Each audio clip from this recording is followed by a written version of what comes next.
Hello everyone, good evening. Welcome to data structure session. Please confirm if you can hear me.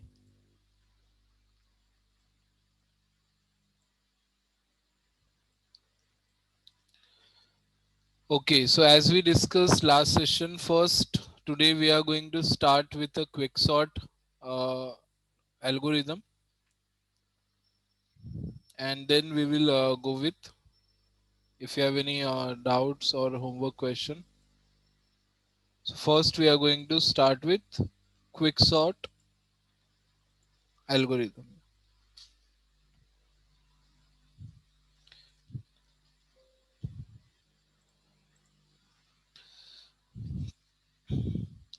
So in quicksort algorithm, we have arrays, loop, and there is one more technique is used. It is our recursion technique. Okay. Yeah. First we'll go with quicksort demo, and then we will go with other topics like any doubts or any doubt in the homework question.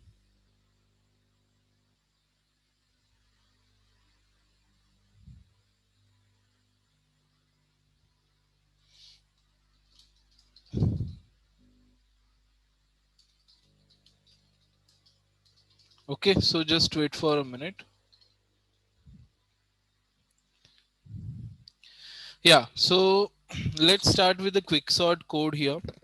Now this quicksort code we have to go line by line to understand, and every step is very important, so focus on each step here. So first, you can see the array here. Let's say we have this array, we have 7, we have 8 here, 10, 9. So any random values are there. Now first thing what we are doing, we are passing our array ARR to the quicksort function, and in the quicksort we are passing our array. What is the starting index of our array? 0. And what is the last index of array? 3. So 0 is the first index and 3 is the last index. So all the values we are passing to our quicksort function. So in the quicksort function, you can see here we have array. So our array is this 7, 8, 10, 9. Then we have a low. Low is nothing but our starting value. We pass 0. So let me write here. This is our array 7, 8, 10, and 9. Then our low value is equal to 0 and our high value is equal to 3. Low is nothing but the start index here and high is 3, which is going to change according to the quicksort logic later. Currently it is 0 first value, 3 is the last. Then there is a if block. So let's see the condition. Is low is less than high? Is 0 is less than 3? So the answer is true. Yes, it is less than 3. So we are going to call a function called partition function. Partition. So there is a one function partition. Let's see what this function is doing. So in the partition function, we are passing same our array, our low value, our high value. So the same array, same low value, same high value is passed to this. What is something called partition function. Let's see what this function is doing. So first of all, it is taking ARR of high. What is ARR of high value is? Tell me. So ARR of high, 9.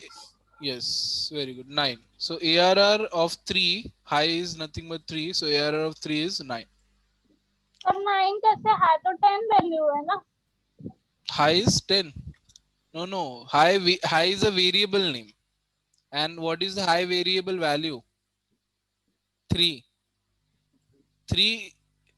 See, when we pass 0 value, 0 is the first position of our array. 0 is passed in a low variable. Low is a variable name. It's just a variable name. You can also give it AB. So the names they have given is low high. It's not representing low or high value. The variable names they have given here low and high. Okay. So 0 is the first index of our array that is stored in the low variable here. So low value is 0. Then 3 is the last index of our array. So 3 values stored in the high variable. So that's why high variable value is 3. And when you say ARR of high means ARR of 3. So ARR of 3 is nothing but 9.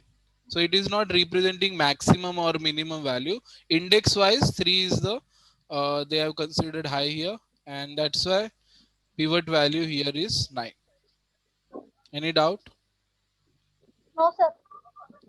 Okay, so high is not that maximum, finding maximum greatest number or something. Just high is the last index, low is the first index, and that's why ARR of 3 is 9.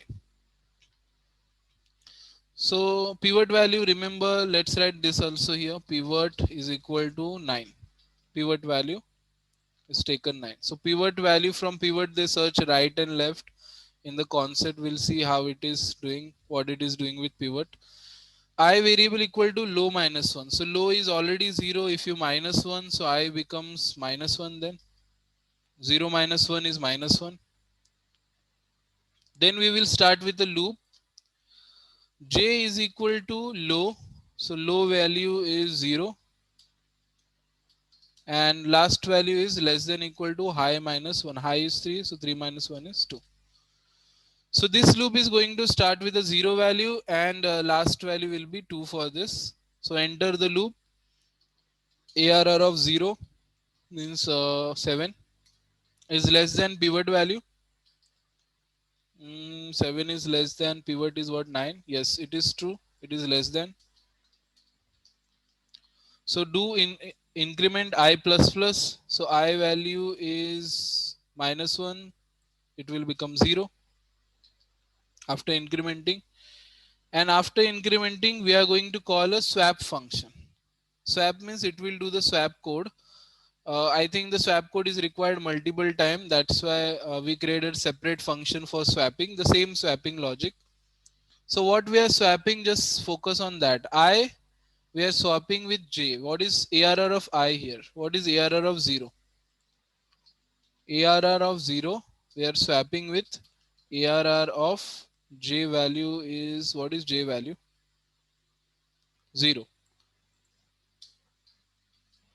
So ARR of 0 is going to swap with ARR of 0, which is nothing but the same value stored at same position. 7 values stored at 7 position. So nothing is swapped, the same value is stored at same position.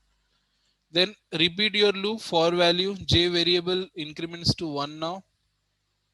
J variable value was 0. J variable becomes 1. Then again check ARR of J. ARR of 1 is less than pivot value. So ARR of 1 is what? 8. 8. Is it less than 9? Yes, this is also true. So I plus plus, I value increments to 1 now. I value was minus 1, 0, and now it is 1. And again we'll do same thing. ARR of I means ARR of 1.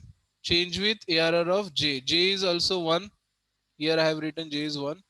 So then same thing happened. The 8 value is going to store at same position. So I think currently they are all like in line. 7, 8 is properly ascending order. So it's not swapping anything. The two values are compared so far and nothing is shifted. Then again for loop is going to repeat. J value becomes 2 now. And ARR of 2, 0, 1, 2 means 10. Is 10 is less than 9? Now finally it become false. 10 is not less than 9. So will not increment anything, swap anything. Just repeat your loop again. And now your loop is actually stopped because J value becomes 3. And 3 is not less than equal to 2. So it stop. And now here we'll go and write ARR of I plus 1. ARR of I plus 1. I value is 1. Plus 1 is 2. And what we are swapping with? ARR of high. ARR of high. High value is 3. So high value is 3 and 2. So 0, 1, 2. So this value, 2 value, we are going to swap with 3. 2 value we are going to swap with 3. So this value shift to the right side here. So in this loop, it checked the 9 value, pivot value with first number but not swapped, 9 value with 8 but not swapped, but 9 value with 10, and then it is swapped now. And after this is done, the loop is everything is stopped. It will return I plus 1. I plus 1. What is I value? I value somewhere I have written 1. So 1 plus 1 is 2. It will return 2. So now this partition function work is done. This 2 value is just going to return back here where we called a partition function. Partition function did its work. Everything is done by partition function. And now it is giving a value back, that is 2. So 2 value comes in a pi function, pi variable, variable. Now again it is calling a quick sort function. Again it is calling a quick sort function in this 37th line. See what happens here. Actually our array is already sorted now. What we can see from that, array is already sorted. But let's see, because 2 lines are remaining, we have to also check those lines. We are passing array.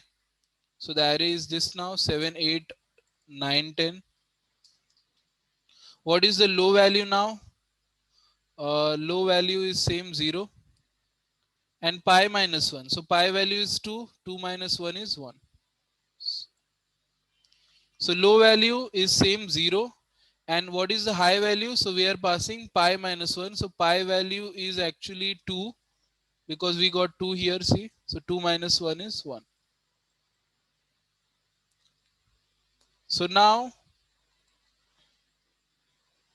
correct, low value is 0. Yes. Low value is 0. And then pi value is nothing but we got 1, I plus 1, I value is 1. Yeah, correct. So 2 minus 1 is 1. Now enter the quick sort function again, and this time check what is the low value. So 0. What is the high value? 1. Is it still less than? True. Yes, it is less than. True. So again the partition function is going to call. So actually the partition function executed, it done all the shifting part, everything is done, sorted. But after that again the quicksort is called, and this time we are again going to call a partition function with this array now, 7, 8, 9, 10. 7, 8, 9, 10. This time the low value is 0, but the high value is changed now to 1.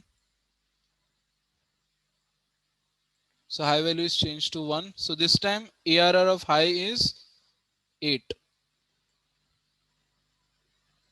Pivot value is 8. Because high value is 1, so 1 index is nothing but 8. I variable low minus 1, so low is again 0. 0 minus 1 is minus 1.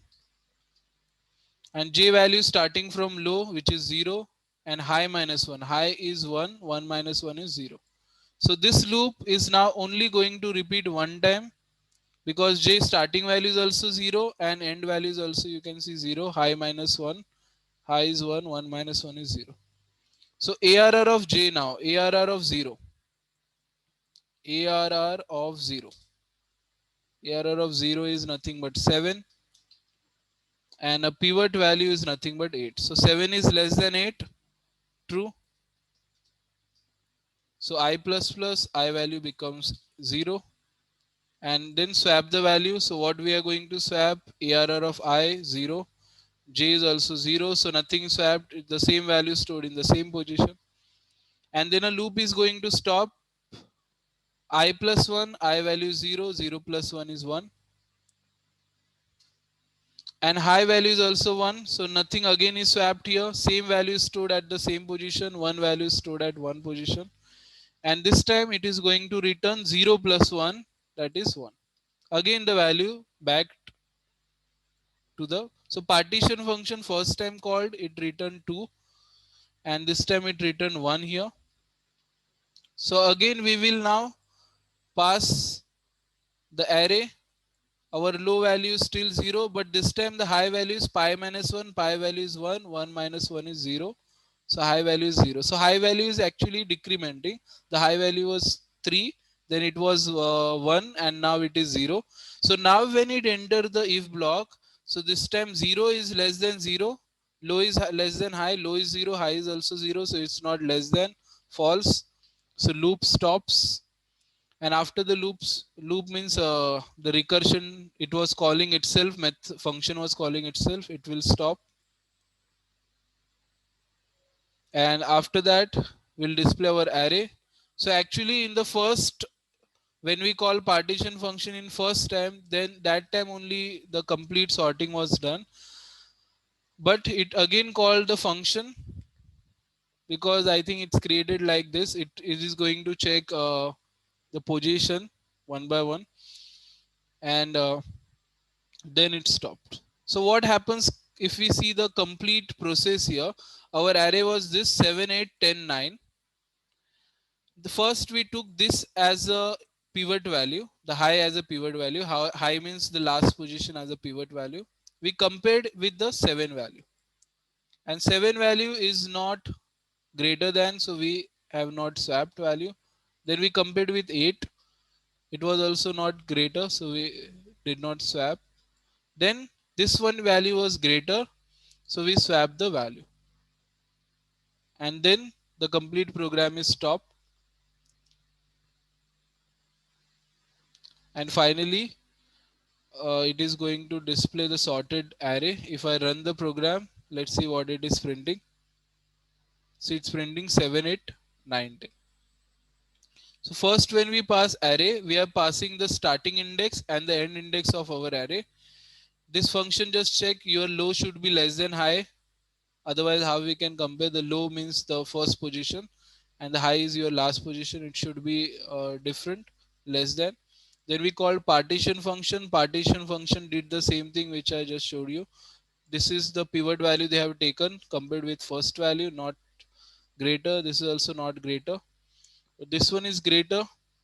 So it swap the value, return back the index number 1. And after returning back the index number, so if you see the theoretically what the concept is doing, so it is doing the same thing, searching a greater and smallest number, like we saw in the concept earlier. When you have a list, like this list is there sir total. Yes. वो partition function का ना मुझे एक बार और explanation explanation कर Yeah, yeah, but दीजिए ना. let's first see the concept here once. We have a list here 28 to 30, the random values are there, 28, 55, 46. So we'll take any as a pivot value. So like in this diagram, they have taken the first value as a pivot value. So after taking this value as a pivot value, then we will search in the right hand side for the greater element. So which element is a greater than 28? So this element is greater than 28, 55. And from right hand side, search for the smaller element. So if I see 16 is the smaller than 28, so 55 is greater, 16 is smaller. So when you find the greater and smaller elements, we shift them. So see, they are shifted, 55 shifted with 16, 16 shifted. And after that, we again continue. So 28, from 28, we search to the right hand side, which one is greater element. So this time, if I see the greater element is 46. And if I see the smaller element, it's still 16. So this time the greater element is 46, smaller element is 16. But they are now in this close, so we are going to divide the list from that. Because now we cannot search more. Earlier there was a complete list, we searched greater and less element, we got these two, we swap them. Then again we search for smaller and greater element between this range from 1 to 4. So earlier the low was 0, high was 7. And after searching greater and smaller, we found this is as a low, this is high. Low means this index 1, high is 4 index. So we'll search between this. And then when we find this as a smaller and a greater number, there is no number remaining in between. So low is 1, high is 2. So there is no number remaining in between to search more higher and low. So we split the list and we sort this list. And again we do the same thing with the remaining list. We take this as a pivot value 46. Search for the greater element. So 55 is a greater element than 46, greater, and a less is 30. So you can shift the values, swap the values, and then search for again greater element between 4 to 7 now. Don't search in entirely, just search in 4 to 7. So greater than 46 is 89 and the less element is 30. So 89 is greater and 30 is less. Again, there is no values remaining in between. We can search more greater and small element in between this smaller and greater. So we'll just split it. And after splitting, swap this value. So in the code also it's doing same. That's why it is taking low and high. So low and high first is the zero index and the last index. But the low and high is actually changing with every you can say iteration or every function whenever we call a function. Okay.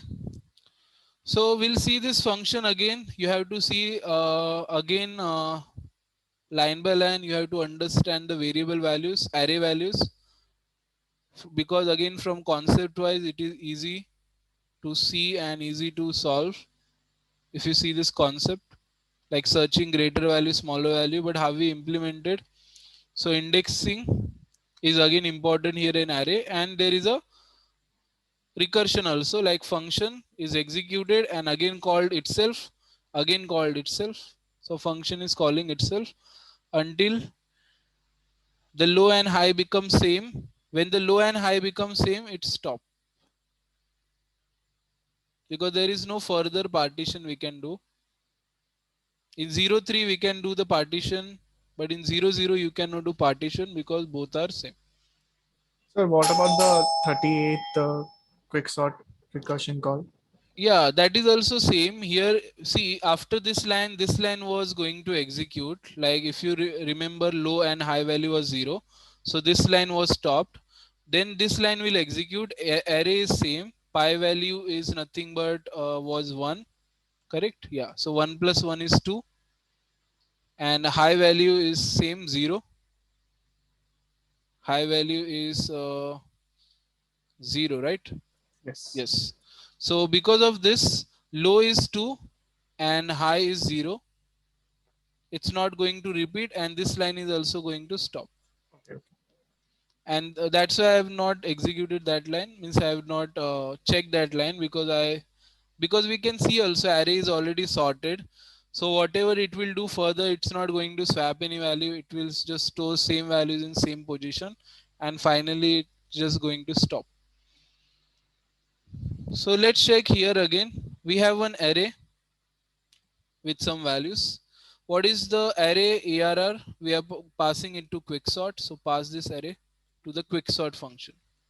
So quicksort is this function. Pass the array here. Okay, array is passed. Comma. What is the next value you are passing? 0. 0 is our first position. So that is we are taking first as a low. Then high we are taking the last element. So low and high are just simply representing first and end position of our array. Then we check the low and high. Low should be different. Low should be smaller than high. Otherwise, we cannot do the partition thing here. So this is very important. A low value should be less than high. And if I check the condition now, so 0 is the low value and high value is what? 3. So is it less than? Yes, true.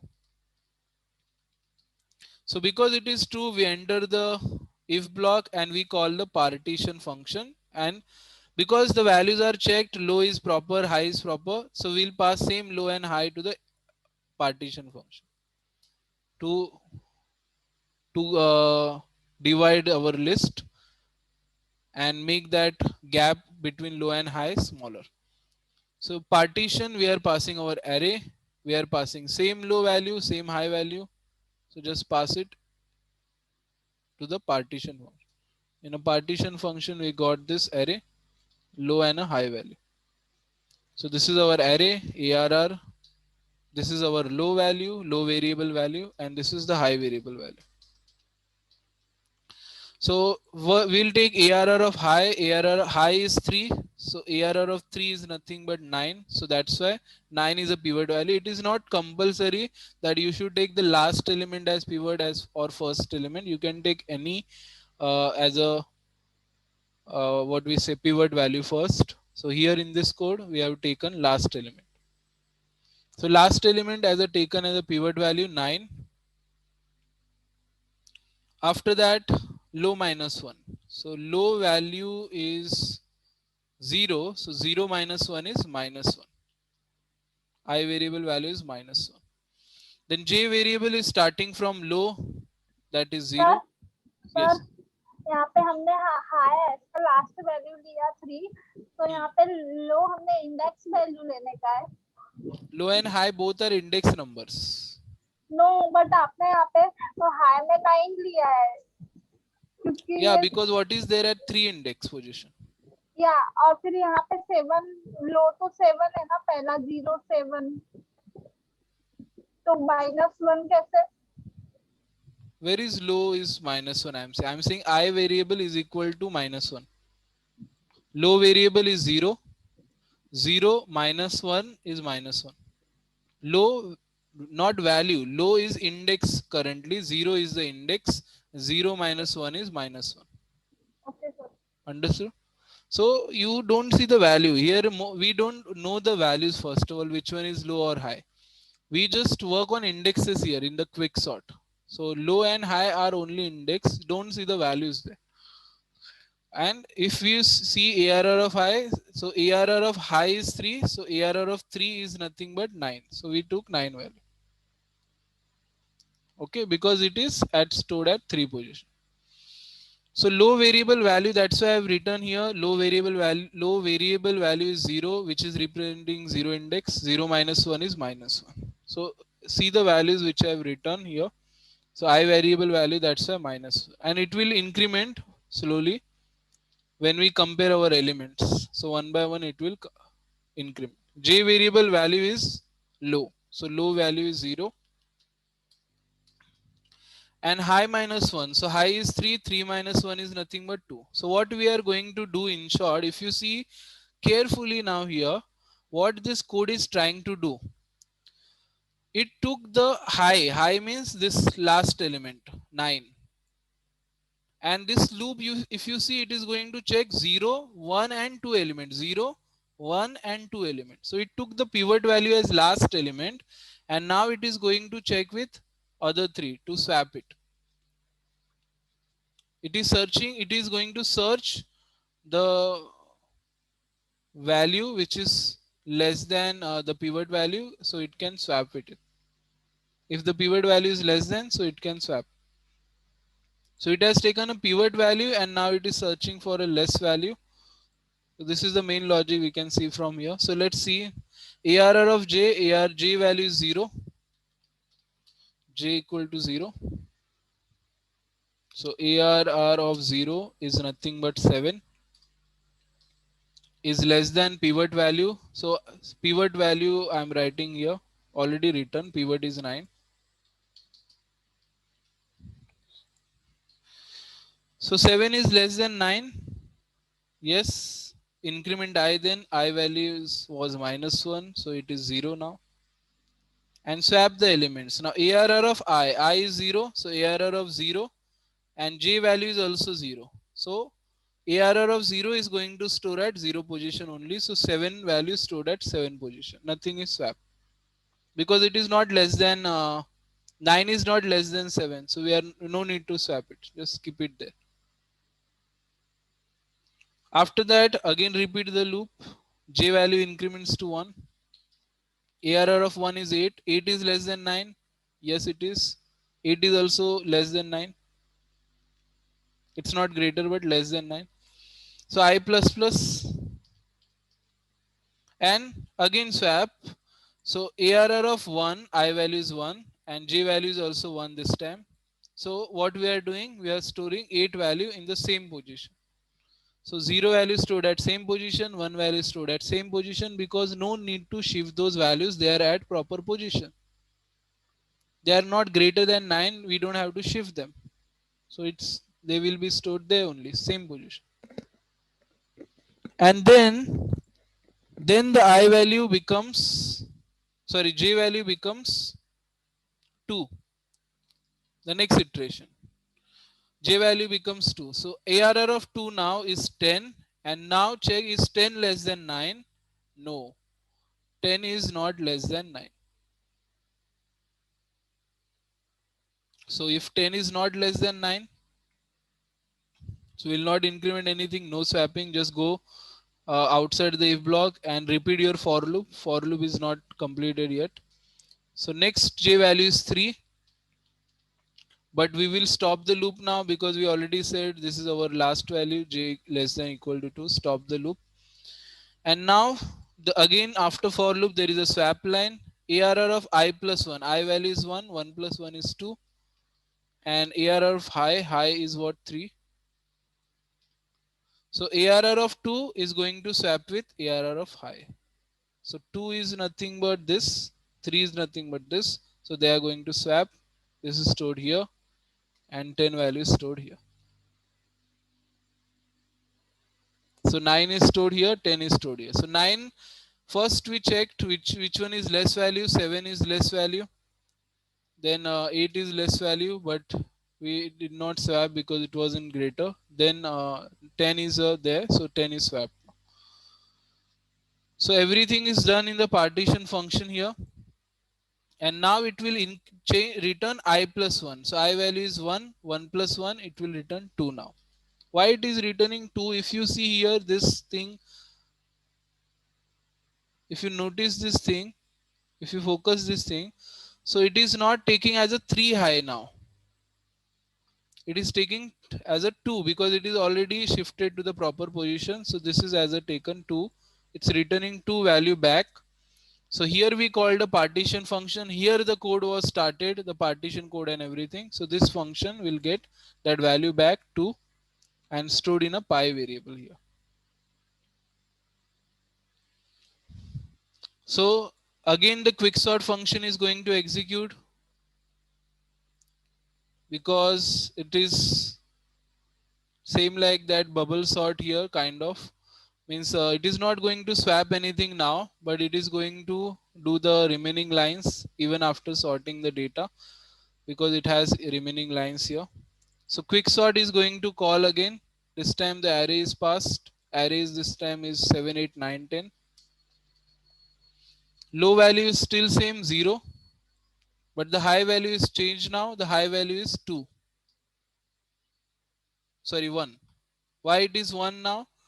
Because you can see pi value we got in return was 2. So 2 minus 1 is 1. So we are returning 1. So in short, what it is doing here, this value and this value is done. These values are shifted. So now it is going to take 0 as a low and 1 as a high. 0 and 1 as a high. That's it. 0 and 3 was low and high this time. These two numbers are done already. Now this 0 and this is 1. 0 is a low, 1 is a high. So now, so again the quicksort is executed. This time array is already sorted, but array is there. Low value is 0 and high value is this time 1. But still it is true, 0 is less than 1, true. So because it is true, we'll again call the partition function. Again partition function is called. This time the array is 7, 8, 9, 10. Low value is 0, but high value is 1. So if high value is 1, what is the pivot value? Tell me. What is the pivot value if high value is 1? ARR of high. Indexing, simple indexing. ARR of high. 8. 8, correct. ARR of high is nothing but 1. So one position is nothing but 8 this time. So high, low is this index, high is this index, of course high is 8. And low minus 1, low is 0, so 0 minus 1, again minus 1 here.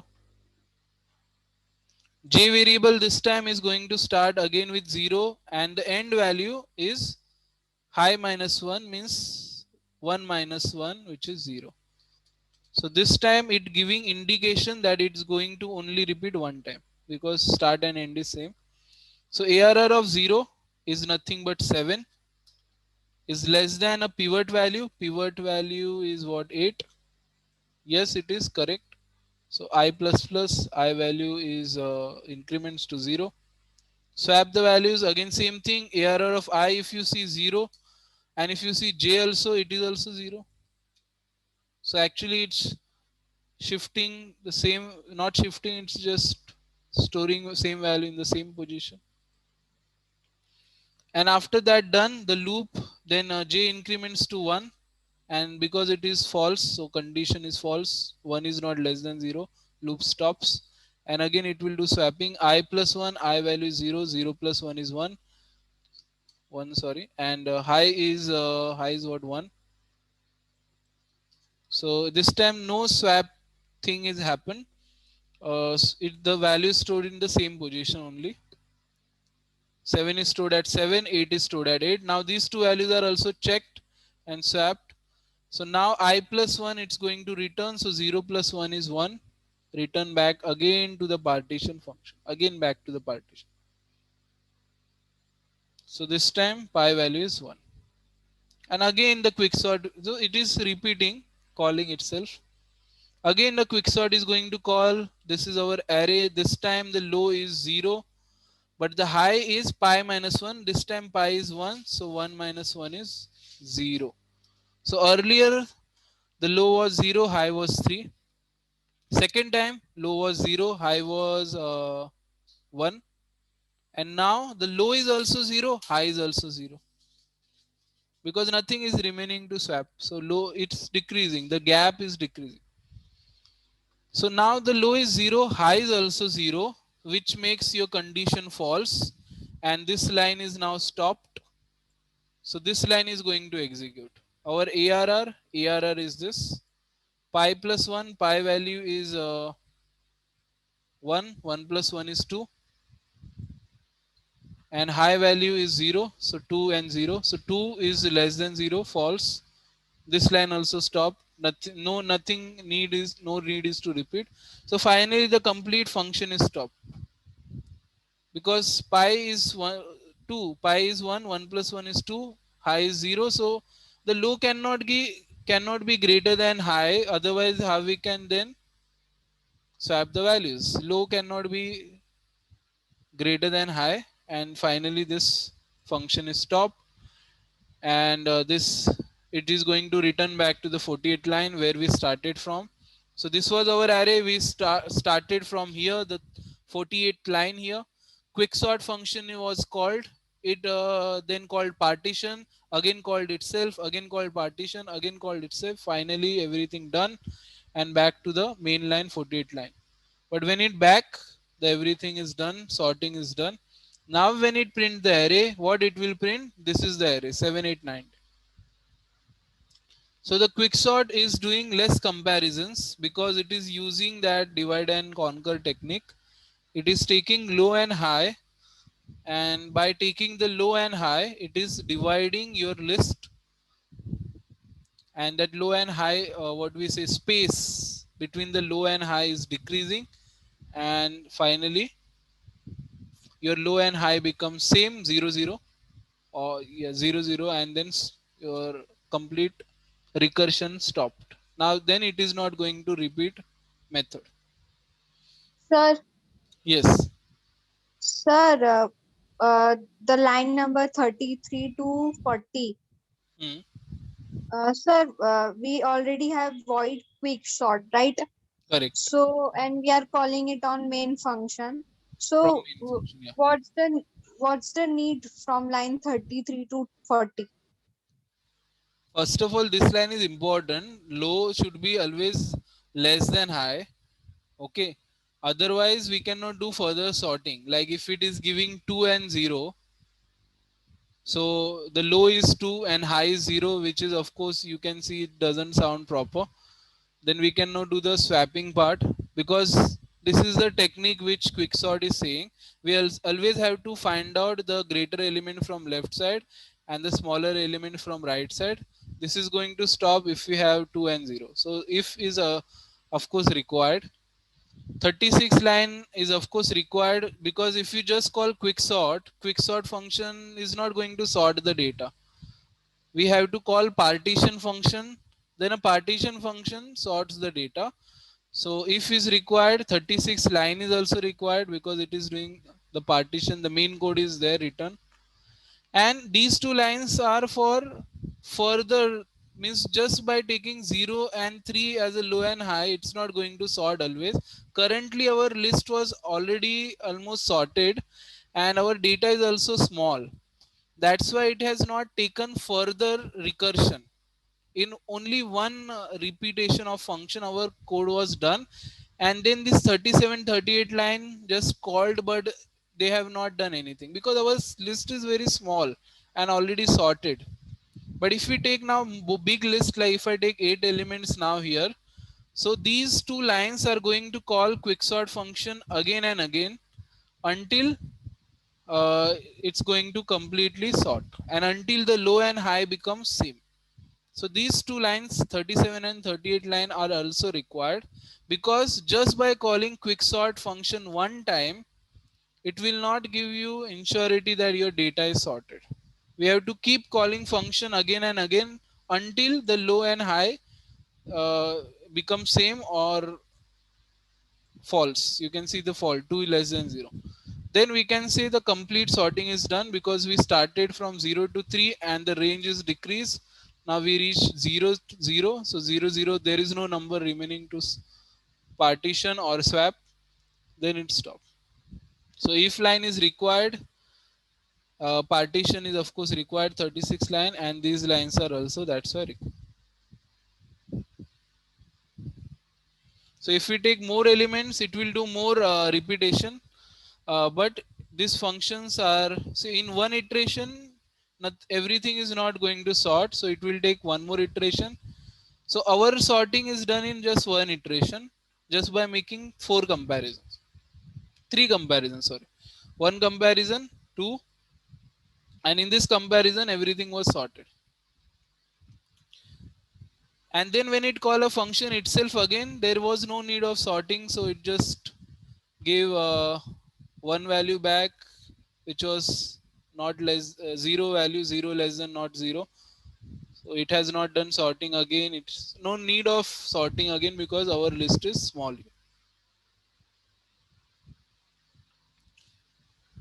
Otherwise, these lines are recursion lines. The function is going to call itself until it will sort the data, and the low and high does not have a difference. If the low and high become same or low becomes greater than high, then only the lines are going to stop.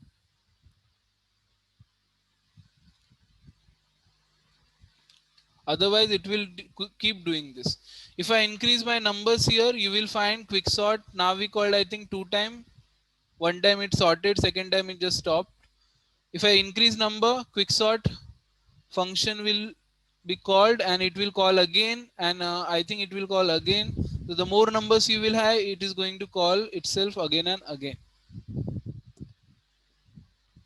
Recursion technique. So there is no loop, you can see here, this part here. The recursion itself is creating a loop.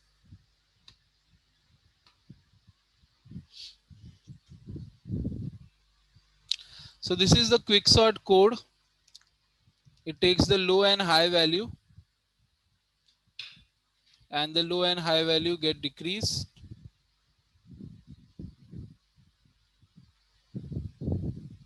And once they become same, then it stops.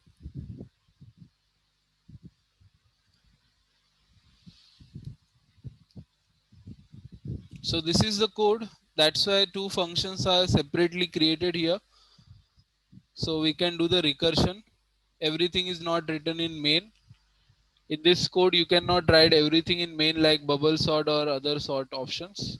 You have to create separate functions.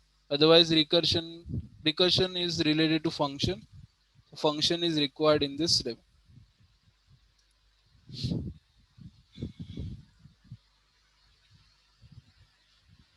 So this is how the quicksort works. And quicksort, if you see the efficiency of this algorithm, how this works.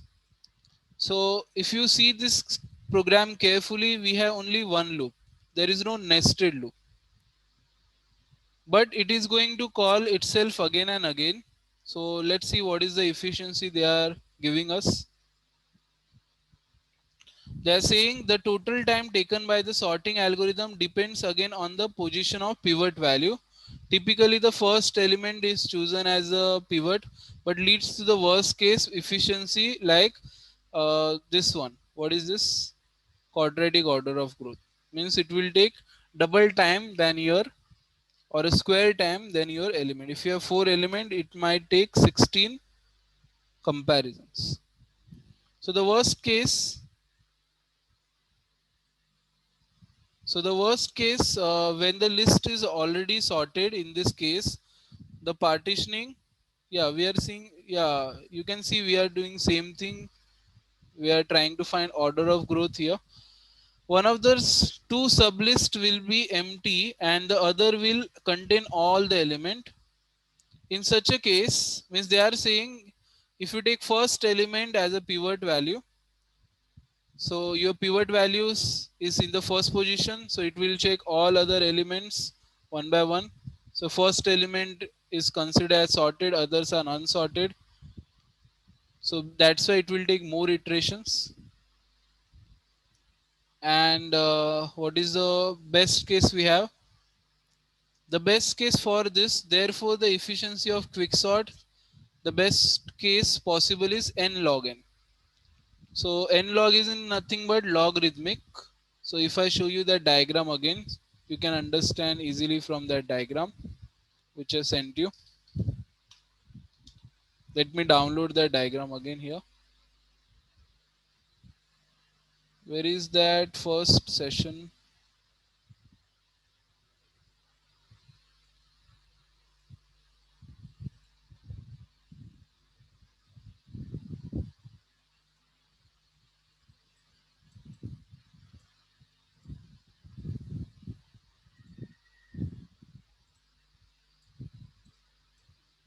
Open with Paint. So if you see this chart here, so first of all, constant means 1 data 1 second, 10 data also 1 second, 100 data 1 second. So if you increase data, the time is same 1 second always. And then we have logarithmic. Logarithmic means log. Like you have 1 data, it will take 0 second. If you have 10 data, it will only take 1 second. 100 data, it will take 2 second. 1000 data, 10 second. Means every log value it is increasing. If you see log of 10, if you write log 10, so log 10 is 1. So for 10 data, it is taking 1 second. For linear, when we have a loop, this linear order of growth comes. Means if you have a single loop which is repeating, so it's a linear for 1 data, 1 iteration, 10 data, 10 iteration, 100 data, 100, 1000, 1 iteration. And we are in this n log n now. N log n means multiplication of logarithmic and linear. 1 into 0, 1, 10 into 1, 10, 200 into 2, 200. Means if you have 1 data, it will take 0 second. But if you have 10 data, it will take 10 second only. 100 data, it will take 200. 1000 data, it will take 3000 millisecond or nanosecond. So n log n nothing but your linear also there, n, and log n is also there, logarithmic. So in short, it is taking more time if you want to understand in simple terms, like a code wise. So linear is taking your loop time. If you have 10 data, so 10 second, 100 data, 100 second. So if your loop is repeating 10 times, it will take 10 nanosecond. But a logarithmic takes more than your loop. Because we have here loop, you can see for loop. So if the for loop repeat 10 times, it will take 10 nanosecond only. But because there is also one additional recursion here, because of that recursion, it becomes logarithmic. Means it is taking more time than your linear. So we have only one loop. We don't have 2 or 3 nested loops. So one loop means linear. 2 loops if you have nested like quadratic, if you have 3 means cubic. So here we have 1 loop only, so it should be linear, but because of that extra recursion which is required, of course, this is how the quicksort works. So slightly more time it takes than your linear time. So for 1000 data, it will take 1000 to 3000 seconds. And it may go up to quadratic also. They have shown worst case becomes quadratic, means your recursion will repeat same as your loop is repeating. If your loop is repeating 10 times and your recursion also repeat 10 times, and if this case happens, so it will repeat almost 100 times.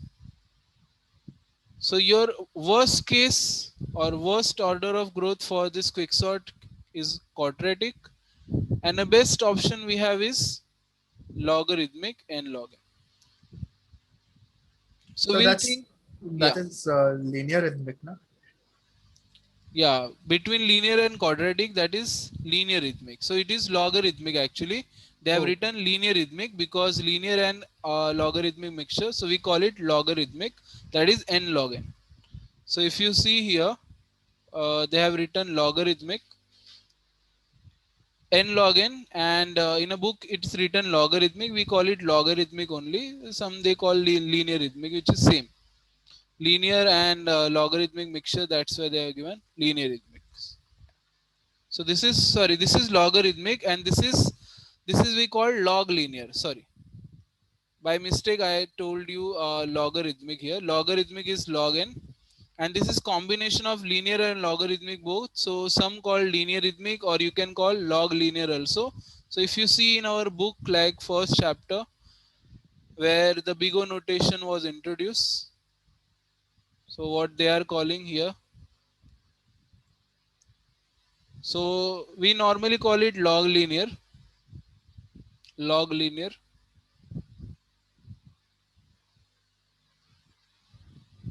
Where is that box? Is box big O notations, big O notations. There was one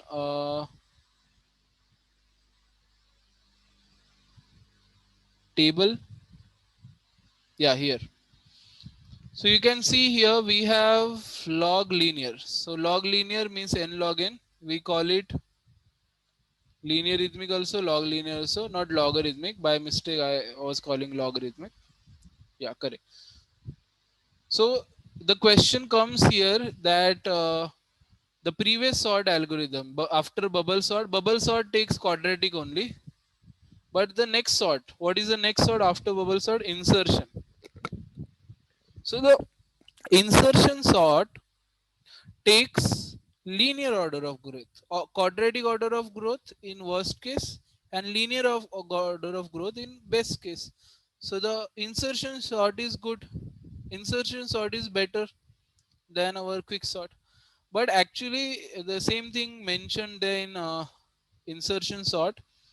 Insertion sort is a good algorithm only if you have a small list. If you use a big list which has more numbers, so it is always going to be somewhere in quadratic. So both like bubble sort and the insertion sort goes in quadratic order of growth, whereas quicksort gives you linear rhythmic or log linear order of growth for more data. Means if you have 10,000 of data also, 20,000 of data also, you will get here linear rhythmic order of growth.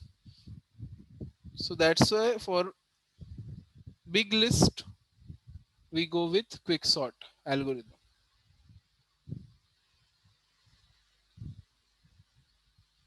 So the programming efforts are more. We have to write big code here,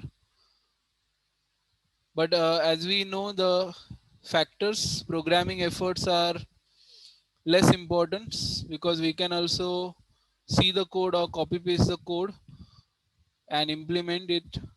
But timing is the important factor, and if you have very big data and maintaining the same accuracy is very difficult.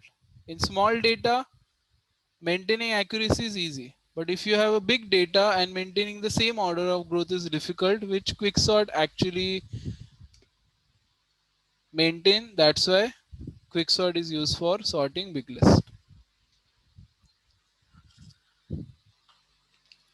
So this is the order of growth of Quicksort. So there are two cases. Worst case is same quadratic and a best case is log linear. So if you have somewhere 5 element, it will make 7 comparisons. So more than the linear makes. So there was a doubt about linear search technique. So let's see the linear search again, which we did last session. So linear search is again a simple searching algorithm, because this does not have any formula. It does not have any technique actually or recursion. It's a simple technique. For example, if I want to search 100 value, so I will check the first element, is it 100? No. Check the next element, is it 100? Check this, and finally check this. You have to check entire array, and then if you don't found, then display not found. And if you search for value number 2, so value number 2, not value 2, let's take 3. Okay. So when I search value number 3, whether it's there in our array or not. So check the first element, is it 3? No. Check the next element, this one is 3. This is also not 3. So is this 3? Yes. So we found our element. You can stop searching if you want. If you want, you can search further also. But just say you found the element, and you can also print that index position where you found the element. Okay. So we did with this Boolean variable. If you want, you can also do with this technique instead of using this Boolean variable. Just shown you one logic that if you want, you can use this in other demos also. So if you want, you can also display this search number found at, or just print position, found value, found at position, and position value is I. That's it. So I removed the Boolean variable which I just added to show you one logic comparison, one more. But you can use this one, easy one, if you want. For example, here I value is 0. So 0 position value is 2. And search number we are searching is 3. So is it same? 2 and 3 are same? No, we are searching for 3. We found first value as 2. So it's not same. False. Then again repeat, next I value is 1. So at array 1 is 4. So 4 is equal to 3. 4 is 3. No. False. Then again take the next number. Next number I value is 2. So 0 is done, 1 is done, now 2. So is this element is equal to our search element? Yes, it is. We are searching for 3. We found 3 there. So they are same, true.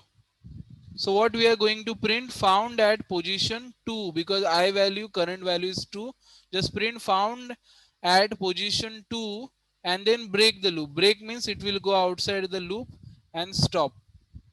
It is not going to check further index, all further indexes. So see, it's printing found the value at position 2. Yes. Any doubt here? Anyone has any doubt? Sir, Hello. Hello sir. Hello. Sir. Yeah, I can hear you. Tell me. Sir इसके पहले वाले अभी आपने तो changes कर दिया. इसके पहले जब भी चेंजेस नहीं किया था तो बुलियन में स्टेटस इक्वल टू फॉल्स लिखा था और सर्च में नंबर इक्वल टू 100 लिखा था. तो ऐसा 100 इस एरे में नहीं था, इसके वजह से आपने वो स्टेटस फॉल्स लिखा था. No. I have just written 100 to show someone, I think, last session, that if you write 100, it will show not found. So I am taking Boolean value as false in starting, because in starting we don't know whether the value is there in list or not. So by default we take status value as false only. Always we take status value as false in starting, and it will become true automatically in the loop if we find the value. So in starting we say status is false. Once we found, we say true. Sir suppose अभी मुझे 2 he found करना है और मेरा 2 ही first number है, तो भी status equal to false आएगा ना. Yes, you have to write status equal to false always. When it find number, it will automatically become true inside loop. You don't have to make it true. Understood? If you have 40,000 numbers in array, so you are actually searching from your own actually. If you see, you are saying I want to search 2 and it is there at first position. But what about, let's say array has 40,000 numbers and you are searching any elements. So are you going to make your status manually true or manually false? If you already know that value is there in list, so then why there is need of searching then? You are writing your status value true if the value is there, and you are writing false if value is not there. If you are writing manually, then there is no use of searching then. You have to write false only if it becomes true when it find the data. Sir, Yes. sir, Yeah, if we array write demo true is inside the correct. status, Hello. Yeah, your message, I can see your array demo. I opened, I checked, it was correct. So I will show you status about that. Why did status? So now you can see I am printing found the value at position number 2 because my value is there. But what if I am searching 300? Will it print any message? Like I'm searching 300 now. See, it's not printing any message. Why? Because when I search the 300 number, first it will take ARR of 0. 0 is nothing but 2 is equal to searching number 300. No, it is not 300. So we don't print found. Then the next number is 4. Is it equal to 300? No, will not print found. Then we'll take next number 3. Is it 300? No, so don't print found. Same with 5, and finally with 7 also. It's not equal to 300. So we checked all the numbers from our array, but we did not found the 300 value. And because we did not found 300 value, find this value 300 there in our array. So that's why this message is never printed. But we have to print it is not found now. But so how you can print it? Anyone would like to try? I want to print message found at position if the value is there, and if value is not there, I want to display not found.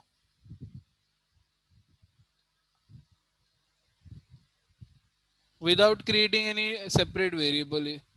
Can anyone try? See, my code is working. When I search the number, it shows found position, found value. But if I search element which is not there in the list, it is not giving any message. I want to give a message. So anyone can try this. Add or write a code here.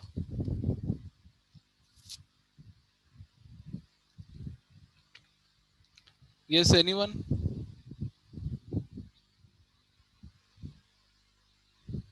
Yes. So this is the main problem. See, we think we can put else block.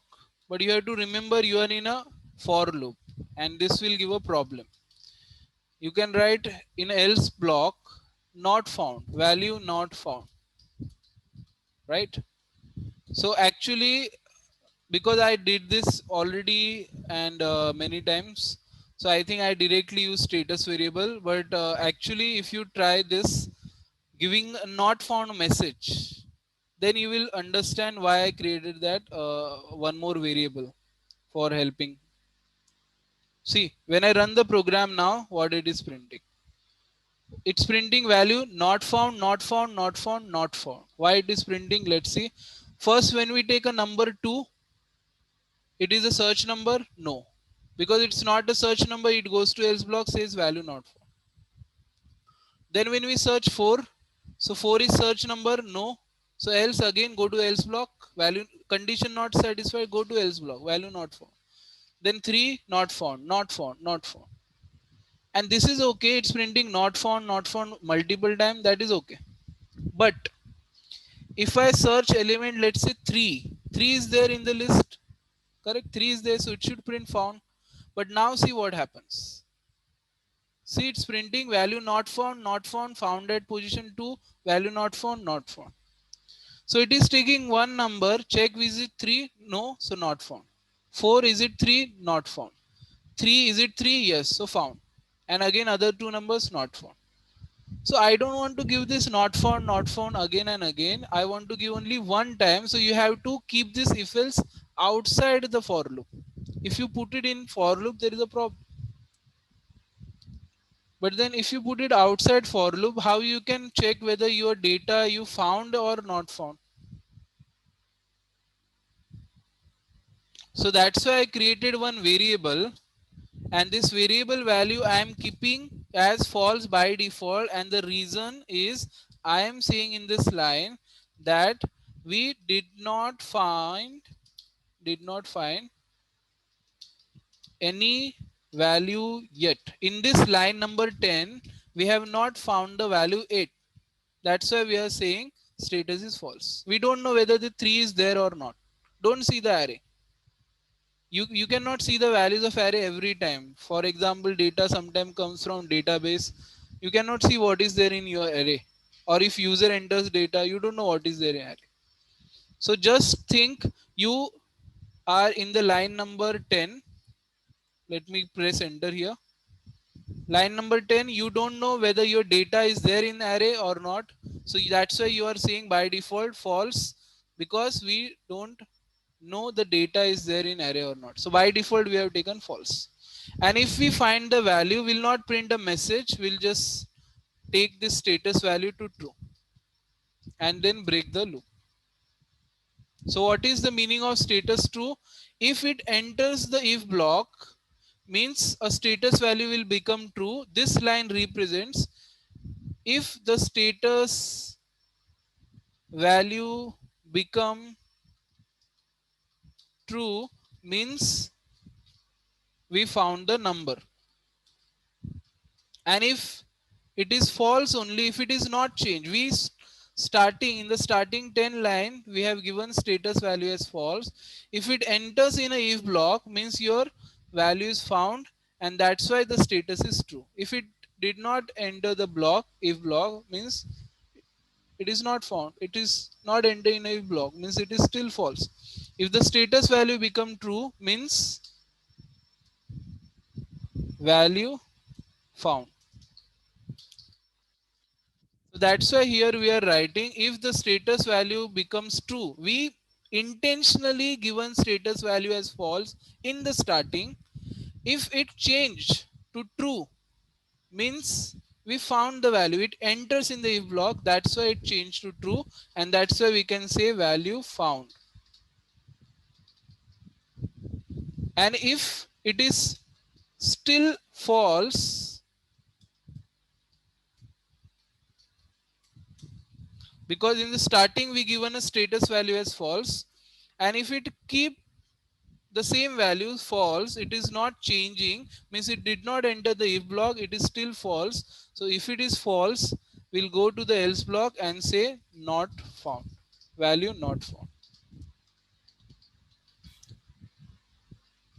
value not found.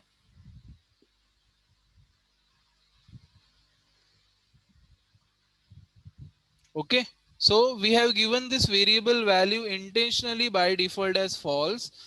So we are just assuming that we have not got any values because we have not started loop only. So we are saying status is by default false here, and when we repeat the loop it will become true, and if it enters the if block, if the status become true, so we can say value found, else we say value not found. So if the value of status value is false, it goes to the else block. If it is true, it goes in if block.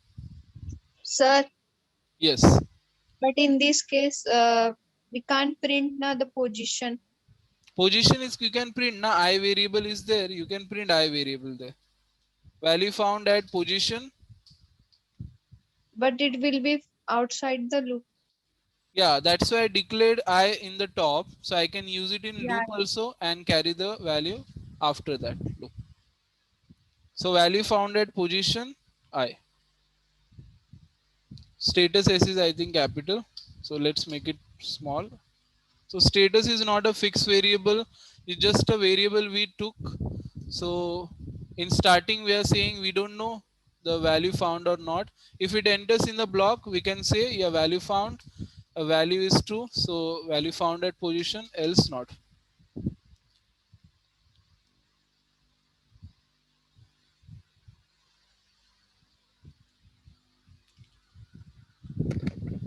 So status is just a variable created to check the value found or not found. And I also said you can take int variable there, char variable, any variable there. So the main thing is this line. S value becomes true when it becomes true. It becomes true only if enters inside the if block, which means you found the value. So this line is the important line. 17th line.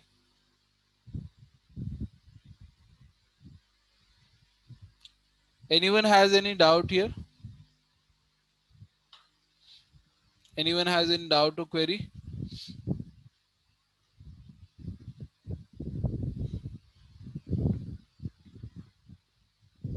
So you can find the values and print value found, but if not found, you cannot print it because we are in the loop. So we take this variable help to check value found or not. This is just one simple variable. You can also take int there. So you can create your logic int I, and by default give one value, change it, and if changes, you can say yes, done, searching done. And if doesn't change, so nothing searched.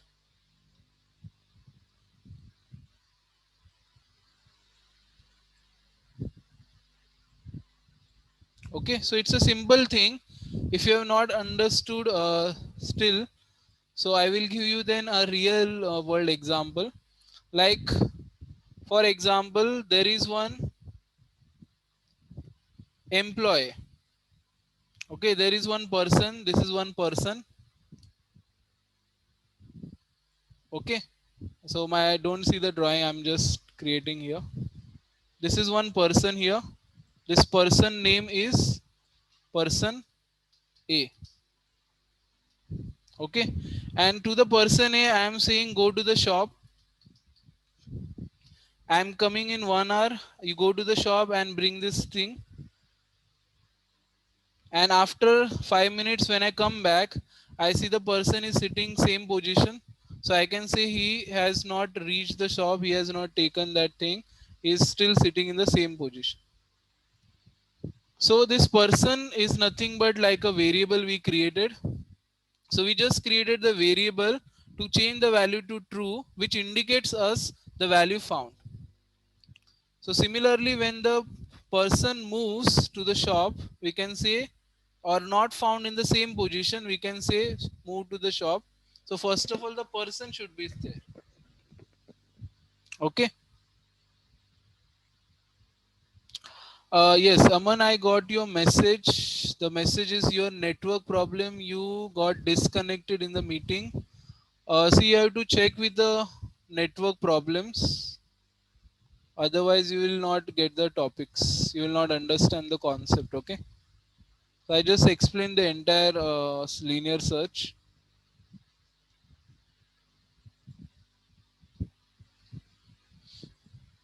So you just required one variable for your help. So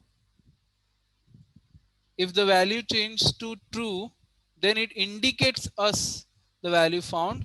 If it is false, which we have given, it is same, it's not changed still, means we have not entered the block and it is still false. The false indicates not found. So this is our linear search algorithm. This is the simplest search algorithm we have, but it takes time to search the data. And last time I showed you this one searching algorithm and told you this is one of my favorite, means because it is interesting technique to understand. It is not very fast, but the technique wise it is very smart technique, you can say. So that's why this one is, you can see, linear search is useful technique again for small list. However, it is inefficient searching solution for larger list. Suppose you have list of 10,000 elements and the item to be searched in the last is the last item in the list. So it will take 10,000 iterations. In this case, you will have to make 10,000 comparison to search the element. Therefore, linear search is not appropriate technique for searching large list. So you can use binary search algorithm, but it is not it's not used for very big large list, very big list, humongous data. So we have one more option for that. But if you see this binary technique, it's very easy to understand also, and see how smartly this technique is created. So for example, why it is very interesting, just let's see one demo and see. For example, I am searching the element 13. Okay, 13 element I want to search. So what we will do, first of all, tell me what is the index of first block. What is the index of first block? 0. What is the index of last block? Means what is the last index number? 8. So now a simple formula you have to do here. Just calculate the average. 0 plus 8 is nothing but 8. Divided by 2 is what? 4. Now tell me what is stored at the 4 position. 25. So now is the 25 value you are searching for? Are you searching for 25 value? No. We are searching for 13 value. So is 13 value is greater than 25 or less than 25? Less than. So now what we will do, yes, we are going to skip this right hand side list. We are not going to see the right hand side list. We'll only go to the left hand side list.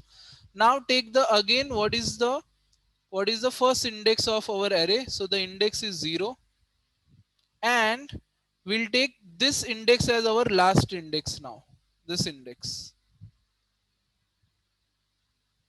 3, because we are now only going to search in the left hand side, not in the right hand side, because when we calculate the middle of a list, we found this element is not the element we are searching for, and our element is not greater than, it is less than this 25. So we'll only search in the left hand side now. So take the start index as 0 and the last index as 3. So 0 plus 3 is nothing but 3. 3 divided by 2, if you calculate average, so it is 1.5. So 1.5, if you use in Java, so it gives 1. The 0.5 value is discarded in Java. So now we reach the 1 position. So now tell me, this 1 position is the element we are searching for? Yes, we are searching for this element. And if you are not searching for this element, so again the same process. Is it less than the element or greater? If it is less, search in only left side, right side. So because of this technique, your comparisons are decreased and you are only making two comparisons here. If you see, we have not checked entire list, we divided in the half. We first check the middle element, and we are going to visit only left elements now, not the right. After that, again do the same process until you get your element. Now let's take one more example. For example, I am searching for the element, let's say 40. I am searching for 40. Okay. Now same thing we'll do. What is the start index? 0. What is the end index? 8. So 0 plus 8 is 8 divided by 2. Average 0 plus 8 is 8 divided by 2 is 4. So what is there at 4 index? 4 index we have 25. So 25 is the value we are searching for? No. We are searching for 40. So is 25 is less than 40 or greater than 40? Less than. So now we are only going to search in the right hand side, because 40 is the value we are searching for and it is greater than 25. So search it only in the right hand side of list. Forget about the left hand side. Only right hand side. So in right hand side we will do that formula now. What is the minimum index now? Minimum index is 5. Because we said now we are not going to search in the left hand side. So we are going to take 5. 5 plus 8. 5 plus 8 is 13. And what is 13 divided by 2? Tell me. Yes? 6.5. 6.5. Correct? So 6.5, again the 0.5 value is going to discard, because Java int variable, if you take it, discard the value. So 6. So we reach 6 here, 39. So is 39 is the value we are searching for? No. No. Again we'll check what we are searching then. 40. So 40 is greater than 39 or less than 39? Greater than. Correct? So we'll go in the right hand side. And now take the minimum index position is 7, because we are only going to search in right hand side. 7 and plus 8. So 7 plus 8 is what? 15. What is the half? If you divide 7.5, and in int variable it will discard the 0.5 value. So we got 7. So 7 is nothing but 40. So actually this technique is going to what we can say, reduce your list elements. It's going to skip the elements left side and right side, and it's going to make your complete list so small so you can easily find your data. But only one condition for this technique is your list to be sorted. Your list to be already sorted, then only you can use the binary search technique. So when we search the data, we search only half list, and in that half also we go again half, again half. So if you have 40 data, let's say 40 data, 40. So we are going to check 20 data. In that 20 we'll again check 10, and then 5. So actually we are only going to make 4 to 5 comparison max to max in the 40 data. In linear search we make 4-0 comparison, whereas in binary we'll make max to max 4 to 5 comparison only if you have 40 data, because list is going to divide in the sublist, and this list is going to become so small you can easily find your data. Yes, tell me. अगर value less than है तो भी right side जाएंगे और greater than है तो भी right side जाएंगे. First I have gone left side. Now you have seen when I was searching 13, we gone left side, and now I have gone right side. हाँ, but मुझे 25 और 40 में देखना था, तो ऐसा 25 तो Tell less me which than value you want to search. Pick any value. Which value you want to search? 29. 29. Okay. Now tell me first position of array. 0. 0. Last position 8. Divide by 2. Tell me the value. 4. 4. Now 4. See the 4 position. What is the 4 position? 25. 25. So is the 25 value you are looking for? No. Correct.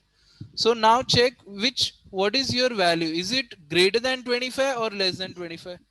less than No, what is the search value? Your search value is greater than this 25 or less than 25? greater Greater 25. than, yes. So now you have to search in the right hand side because it is greater. You are searching for 29, which is greater than 25. So we are going to search in the right hand side. Okay. So in the right hand side, same technique again.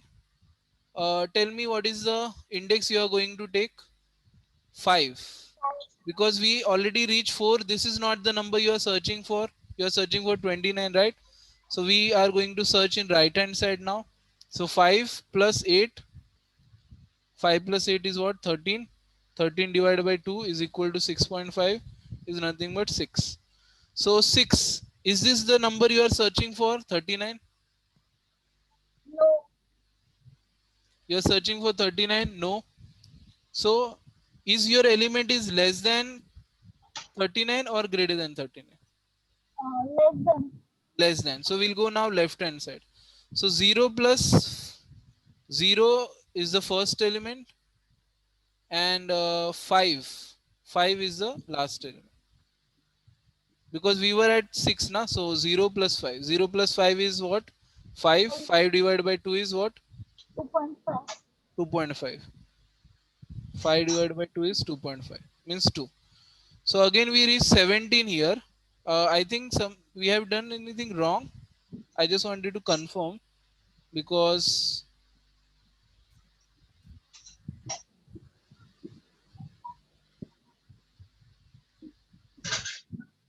yeah, correct. I think we did correct. So we reached this 2 position now is 17 is the value you are searching for.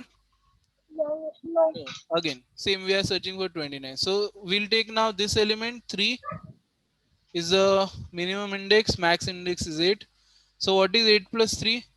11. 11. So 11 divided by 2 is equal to what? 5.5. So which is nothing but 5.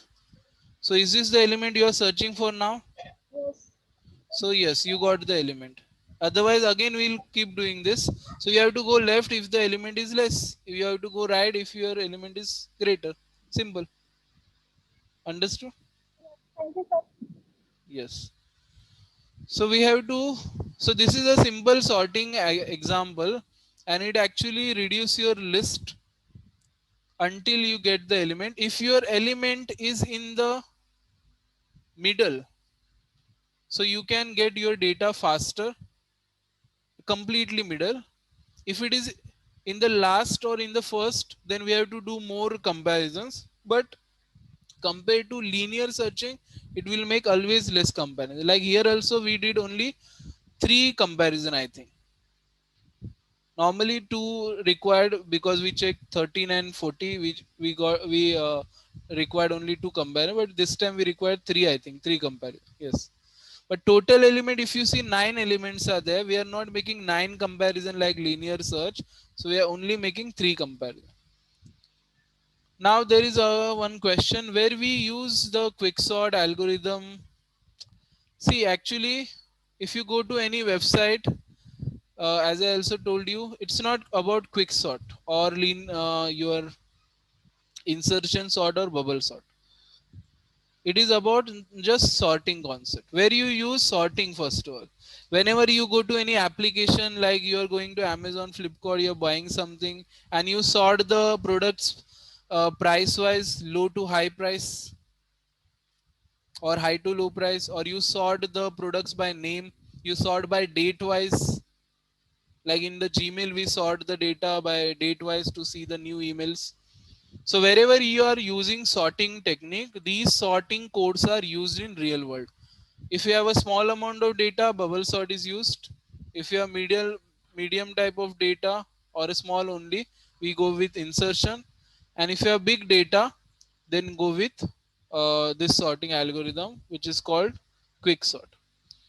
So there are 2 type of sorting also. One sorting is from the database. When we take the data, something called from database, so we can directly get the data in sorting order, which we mostly do. Actually, we get data directly from database, and it by default gives the data in sorting, and it is very fast.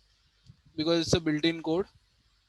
But after taking the data in our code, like any programming language, C++, Java, any programming language, and we want to do the sorting in our code to display on the browser, or while printing data on browser or application screen, we want to sort data. So we use any one of this technique, quick sort, bubble sort, or insertion sort. Okay. So some of the Java programs or C# program or C++ program also, they have built-in sort functions. You can just put your array in that and it will sort the data and give you the sorted data back. So those built-in functions also, they are using same sorting techniques. One of the technique, quick sort, bubble sort, or this, and they are giving data. So in some languages, we don't have to. In almost all languages, we have built-in methods available. So if you are sorting your array, you don't have to do anything. Just write on single line, pass your array, and you got your data sorted. So there are ready-made methods available. But when we go to the interview, they will not. We cannot say we have array in Java. Use that built-in method, sort the data. This is the best technique. We should know the sorting logic actually, because sometimes they required a separate sorting code to be written in their application, or they want to check your logic that you know the sorting code, you know the array for loop concept, recursion concept. That's why the interviewer asks to write the quick sort, or means they ask about quick sort, not to write quick sort. They just wanted to see your knowledge of the coding. Because in all the programming language, we also have built-in method. You can just write sort there and sort your array in just single line without writing any code, any logic.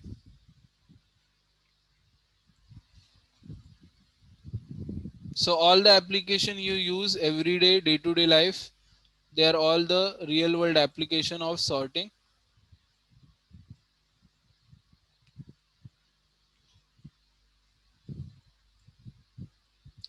So this is how we perform the binary search. Linear search is useful technique for searching small lists. This we already read.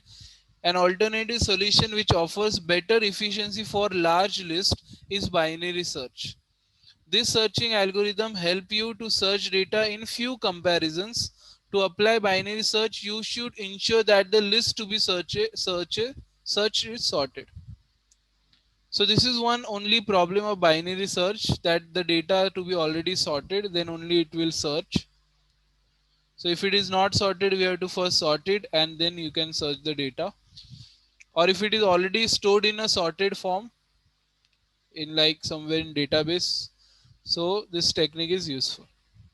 If the list to be searched is not sorted, it needs to be sorted before binary search can be applied. Because this technique, you can see left hand side, right hand side, you can only say go to the left hand side if you already know all the element in left hand side are lesser than this element. And you can only say go to the right side because you know the right side elements are greater and you are searching for the greater. That's why your list to be sorted first in order to use binary search. This is very important point. And then we use this technique, this formula. First of all, we find the middle of your array. Then we check is the element to be searched is the middle element. For example, we were searching 13 value, right? So first of all, we calculate middle. 0 plus 8 divided by 2 is 4. So is this the element we are searching for? No, we are searching for 13. So is 13 is less than 25 or greater than 25? So it is less than. So take the lower bound. Lower bound is 0 and upper bound is 3 now. 0 plus 3 is 3 divided by 2, 1.5 is nothing but 1. So then we got this element. So is this the element we are searching for 13? Yes, we are searching for 13 and we found the value. So just by two comparisons, one with this and then with second with this one, we got the data instead of making 9 comparisons. So max to max, you will never have to make, I think, exact 9 comparison. In the worst case, for example, if your data is stored here, in the first place, let's say 9, you want to search 9. Okay, then I think it will make more comparison, but still not 9 comparison. Let's try. I want to search 9.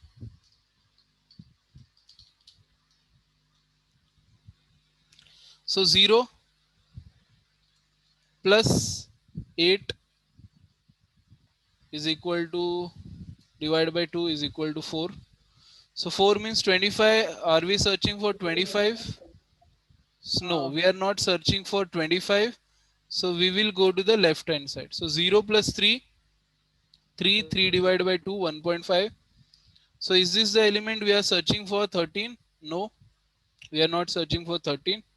So we'll do 0 plus 1, 0 plus 1 divided by 2. Sorry, just wait for a minute. Yeah, divided by 2 is 0.5. So 0.5 means nothing but 0. So is this the element we are searching for? Yes. So we have to make 3 comparisons only, means total 3 comparison. So if we search the element in the last, so mostly we have to make more comparisons. So this is written in efficiency also. If you read this, the best case of algorithm is O1. So why it is constant, why it is O1? Because if you are searching for, let's say 25, so in just one comparison you will get 25. 0 plus 8, 8, 8 divided by 2, 4. So the best case for this algorithm is again constant, because if you are searching for a element which is in the present in the middle, so that is the best case for this algorithm. So the best case for the algorithm will be done will be the one where the element to be searched present in the middlemost position in the array. So in this case, the desired element found in just one comparison, and therefore the efficiency of the search process is constant, O1. However, the worst case will be the one where the desired element is not found in the array. Yes, this is the worst case actually. If you are searching for element, let's say 80, and 80 is not there, so it is going to keep dividing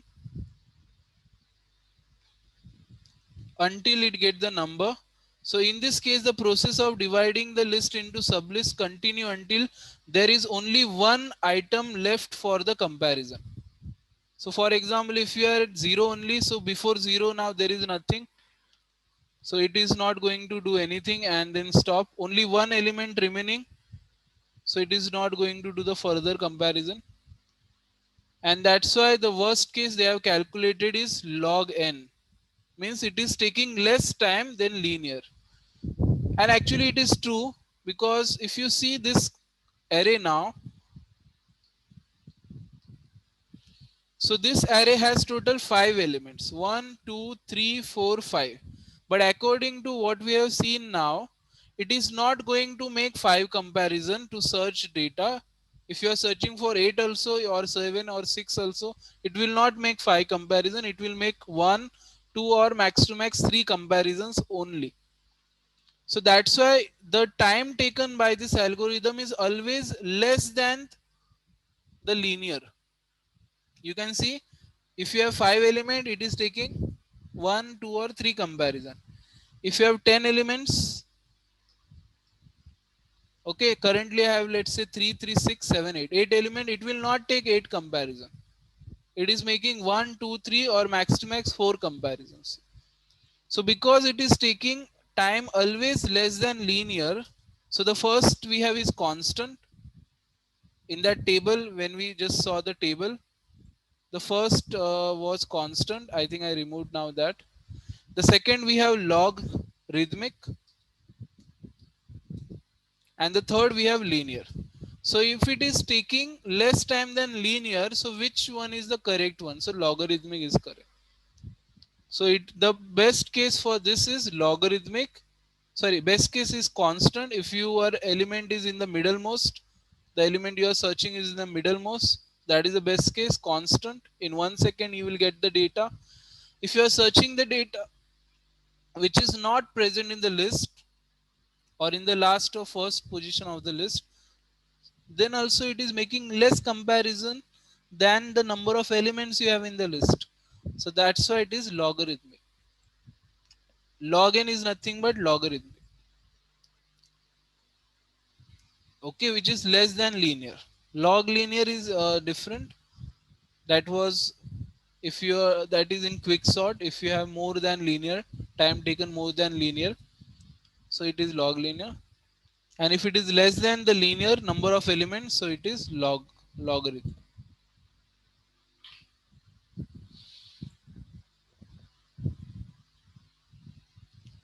So this is our binary search algorithm, and this technique is very easy to apply. We can write the same formula actually into our function. Just 4 lines of code I think required, 4 to 5 line, or max to max 6 lines. Yeah, the code is small, but here also you want recursion technique. If you see this code carefully, we have to do this same process again and again until we get the number. We'll take list, divide it. After dividing, again divide the list. Earlier we were taking a complete list, then we are only searching this part, then again search the. So you are dividing your list into smaller parts, smallest. You are making your list small to search, and we have to do this until we get the data. So recursion technique is required. Sir, but if there are n elements, then it will take n minus 1 comparison. No, it will not take n minus 1. Is it taking, first of all, you can see we had here 9 elements. So have we done 8 comparisons? Have you seen we are doing 8 comparison? Means we have here 9 elements and we tried searching many elements, like we searched 13, we searched 40 also, 29 also, I searched 9 also. We tried in our notepad, but we made only 1, 2 or 3 comparison. For 9 element means 9 n equal to 9, we are not making 8 comparison in any case. Sir, Yes. hello. Yeah, I can Sir, hear you. if the question asks like if there are n elements, then how many comparison it will make? So what to answer? No, it will not ask this question because there is no fixed comparisons for this. First of all, it is only possible in bubble sort. You can only guess in the bubble sort because it has a fixed algorithm. In all other sorting or searching technique, there is no fixed number of comparison which we make. Okay. So in bubble sort only there is that formula n minus 1 is there. In insertion sort it's not there because insertion sort makes more comparison if data is scattered, less comparison if partially sorted. Quick sort you have seen same thing, makes less comparisons if data is sorted. And here you can see I searched first 13, we made only 2 comparison. For 40 we made 2. For 29 we made 3 comparison. And for 9 also we made 2 only. So there is no fixed comparison here and they will not ask this question, but they will ask you about order of growth. So you should know the linear search takes linear means same n number of data. So n time means the order of growth is linear. Best order of growth is constant, worst is linear. And for binary search, best is constant, worst is logarithmic. So every algorithm we should remember best and worst case. This thing they can ask, and only for bubble sort we have fixed number of comparison and not fixed number of comparison. Okay, it is fixed number of passes we have. Passes for 10 data it makes 9 passes, and which each pass it decrease comparison. So fixed comparisons are there and fixed passes are there in bubble sort. So in dash search algorithm, you begin at the one end of the list and scan the list until the desired item is found or the end of the list is reached. Read the question carefully. Simple. In dash search algorithm, you begin at one end of the list and scan the list until the desired item is found or end the list or the end of the list is reached. Write the answer in chat. Which searching algorithm?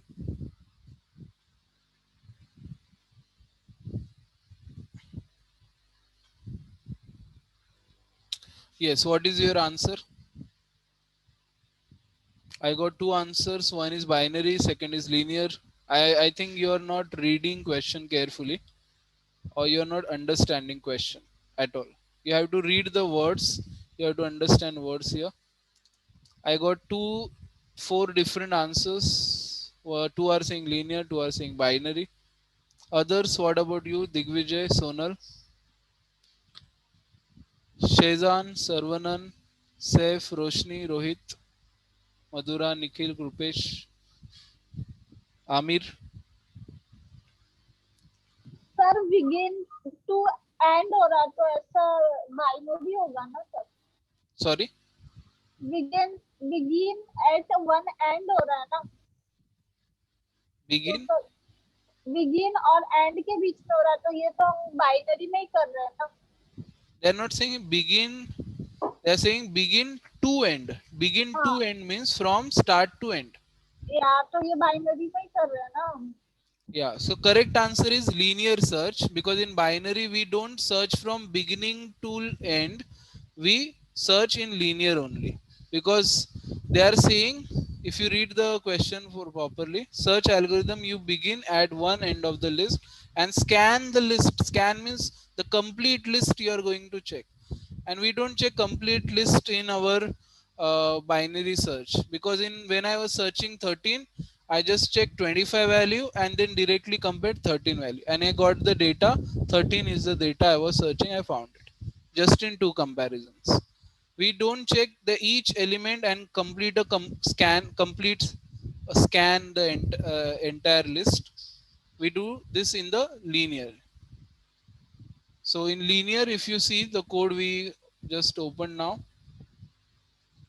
in linear we check this element is 3, no, this element is 3, no, this element is 3, yes, and then we stop. So they are asking same, you will search the entire list until you get your item, or the end of the list is reached. So if I am searching for 30 or 0, so 0 is there, this is 0, no, this is 0, no, this is 0, no, this is no. So I am checking complete list.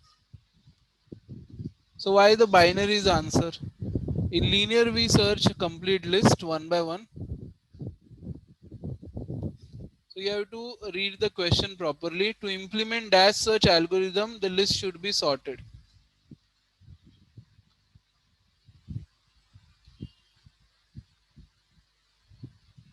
For binary search, we have to sort the list. Remember, it's very important. This is the how binary search work. Okay, so the code is easy for this. We just have to write some 6-7 lines of code in recursion. So we are going to keep finding the middle number until we get the searching number. So we are going to try the binary code next time. We are going to write it. Same formula. Take the number, search in the right side. If it is greater, search in the left side. If it is small, and keep doing this. For keep doing that, recursion is used, and then we can say value found. So we'll try to create the code of binary search in the next session.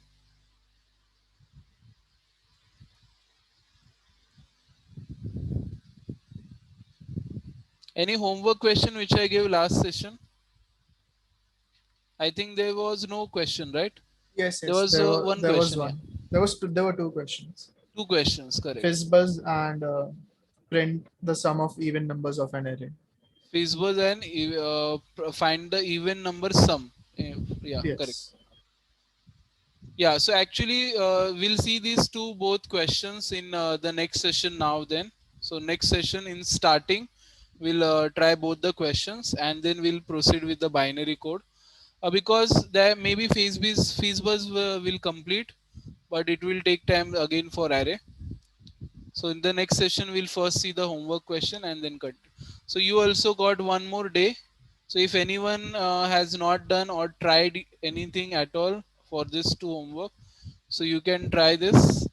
And if you already tried but got any errors, you can try more, spend more time, maybe you will get answer.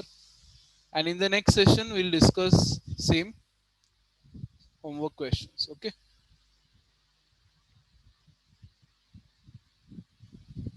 So today we created just this quick sort, and that's it. Quick sort, and the other one is theory, means the binary, how the binary search works. So code wise only one code is there. The linear search is already sent.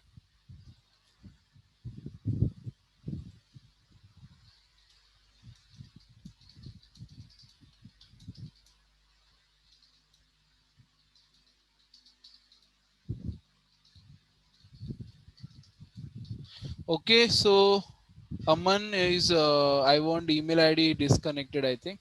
23/3/2021 DSA. Aman, are you there? No. Yes, sir. Why it is showing disconnected to me? Okay. So do one thing, Aman. Give me your email ID in the chat section. Okay. So I will send you today's file, and I will have your email ID.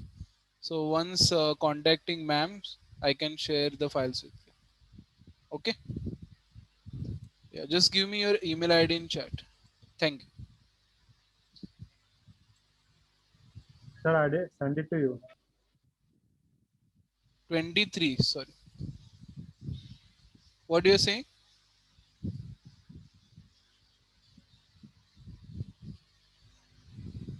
Twenty-three 3/2021 DSA. We have all email IDs now here. Yeah. Sir, I'll send in chat box. Sorry, your audio is not clear. Hello. Can you please repeat? Sir मेरा email ID नहीं है उसमें. Rohit. Yes sir. Yeah, Rohit. So I'm sending email from. No, this is not a correct email again, I think. Yes. This a one time I think I sent email to Java student, and the same is there in loop, so I always get confused. Just wait one. Let me write here.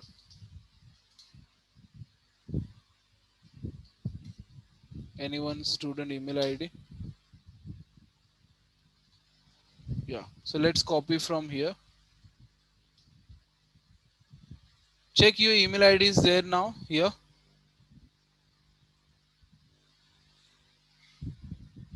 Yes Uh, sir. is it there? Yes sir. Okay.